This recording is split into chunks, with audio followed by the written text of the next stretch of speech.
আমাদের বাংলাদেশে প্রতিনিয়তই ধর্ষণ বেড়েই চলেছে। অতীতেও ধর্ষণ হয়েছে, এখনও হচ্ছে, আর আগামীতে কি হবে ওটা একমাত্র আল্লাহ সুবহান ওয়া তাআলাই ভালো জানেন। আমরা আজ খুবই ব্যথিত এবং লজ্জিত। আমাদের দেশে ছোট মেয়ে শিশু থেকে শুরু করে বৃদ্ধা নারীরা পর্যন্ত আজ নিরাপত্তাহীনতায় ভুগছেন। কেন আজ তাদের এই বেহাল দশা? কেনই বা তারা একের পর এক ধর্ষণের শিকার হচ্ছে? এই ধর্ষণ বৃদ্ধির পিছনে প্রধান কারণগুলোই বা কী? আজকের এই ভিডিওর মাধ্যমে আমরা তা জানার চেষ্টা করব ইনশাআল্লাহ। ধর্ষণ বৃদ্ধির জন্য কোন কোন কারণগুলো মোটা দাগে দায়ী তা আজ আমি আপনাদের সম্মুখে উপস্থাপন করছি। ধর্ষণ বৃদ্ধির প্রথম কারণ তাকওয়া বা আল্লাহভীতির অভাব। অমুসলিমদের কথা না হয় বাদই দিলাম, আমাদের সমাজে ও দেশে যতগুলো মুসলিম এখন বসবাস করছে তাদের একটা বড় অংশের মধ্যে তাকওয়া বা আল্লাহভীতির ব্যাপক অভাব রয়েছে। আর মানুষের মধ্যে যখন আল্লাহর ভয় থাকে না, তখন আকৃতিতে সে মানুষ হলেও বাস্তবিক অর্থে সে মানুষরূপী পশু হয়ে যায়। ধর্ষণ থেকে শুরু করে কোনো অপরাধ করতে এই মানুষরূপী পশুদের আর বুক কাঁপে না। এটাই দুঃখজনক বাস্তবতা। ধর্ষণ বৃদ্ধির দ্বিতীয় কারণ নারীদের বেপর্দা ও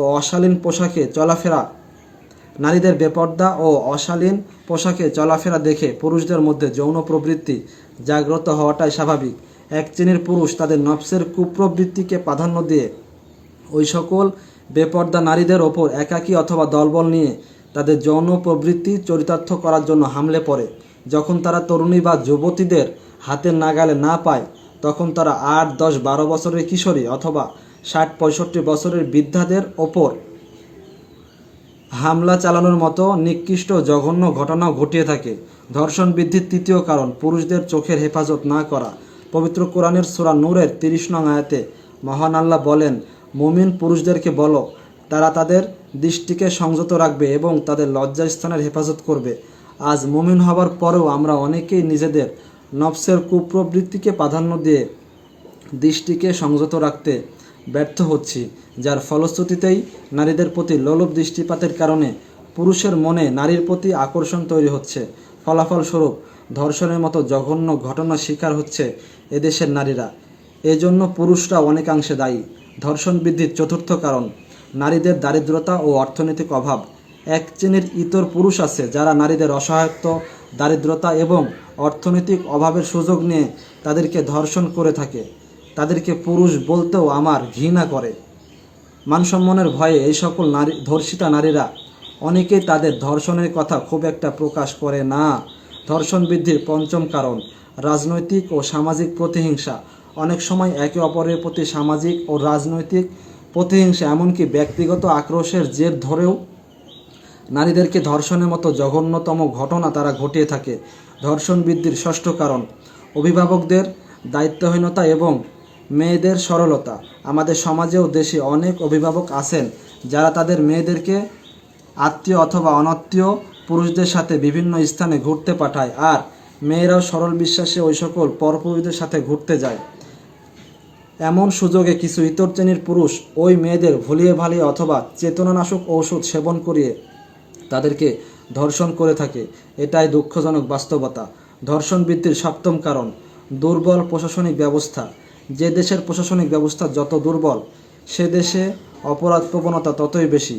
ঘুষ, দুর্নীতি, স্বজনপ্রিয়তা, ক্ষমতা প্রদর্শনের মাধ্যমে ছাড় পাওয়া প্রভৃতি বিষয়গুলো যে দেশে বিদ্যমান, সেই দেশে কি সুষ্ঠু বিচার পাওয়া আদৌ সম্ভব?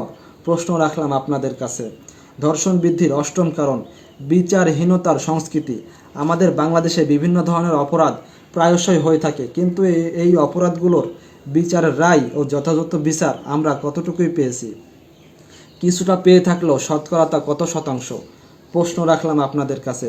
অপরাধীদের যথাযথ বিচার না হবার ফলেই প্রতিনিয়তই ধর্ষণ সহ অন্যান্য অপরাধ বেড়েই চলেছে।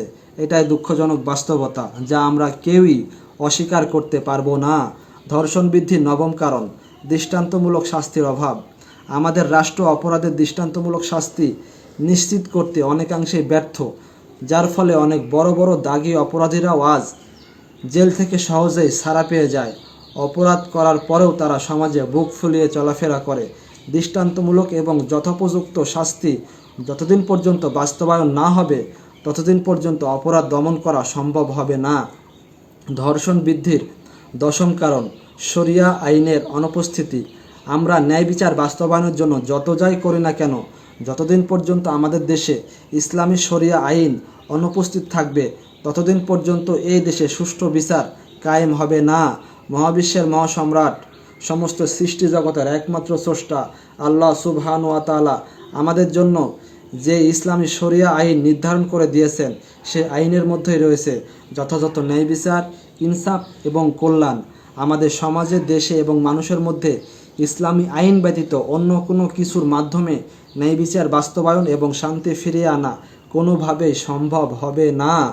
আমার আজকের এই ভিডিওতে আলোচ্য 10টি কারণ ধর্ষণের জন্য মোটা দাগে দায়ী। উক্ত এই 10টি স্থানে আমরা যদি যথাযথ ও পরিপূর্ণ সংশোধন নিয়ে আসতে পারি, তখনই আমাদের দেশ থেকে ধর্ষণ চিরতরে নির্মূল করা সম্ভব হবে ইনশাআল্লাহ।